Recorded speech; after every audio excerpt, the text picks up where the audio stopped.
وزیر داخلہ رانا ثناء اللہ کا کہنا ہے کہ ہم چاہتے تو عمران خان کے خلاف سزائے موت والے کیسز بنا سکتے تھے۔ رانا ثناء اللہ کا کہنا تھا کہ جمہوریت میں اختلاف رائے کا احترام کیا جاتا ہے۔ عمران خان کے خلاف کوئی غلط مقدمہ نہیں بنایا۔ ہم چاہتے تو عمران خان کے خلاف سزائے موت والے کیسز بنا سکتے تھے۔ الیکشن کے حوالے سے گفتگو کرتے ہوئے رانا ثناء اللہ کا کہنا تھا کہ ہم الیکشن سے فرار نہیں چاہتے ہیں الیکشن اپنے وقت پر ہوں۔ جب الیکشن ہوں گے تو نون لیگ کی انتخابی مہم کی قیادت نواز شریف کریں گے۔ وفاقی وزیر داخلہ رانا ثناء اللہ کا کہنا تھا کہ ایک سٹنگ جج کے بیٹے اور بیٹی کے بارے میں عام ہے کہ وہ پی ٹی آئی کے سرگرم رکن ہیں۔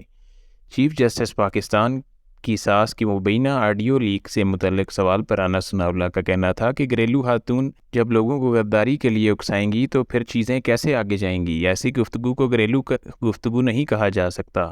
انہوں نے کہا کہ دنیا دیکھ رہی ہے کہ پاکستان میں کس طرح کا انصاف نظام ہے۔ ضد اور انا کی بنیاد پر فیصلے ہو رہے ہیں۔ ایسی گفتگو پر 100 موٹو نوٹس لینا چاہیے۔ اگر گفتگو غلط ہے تو سزا ہونی چاہیے، صحیح ہے تو پھر بھی سزا ہونی چاہیے۔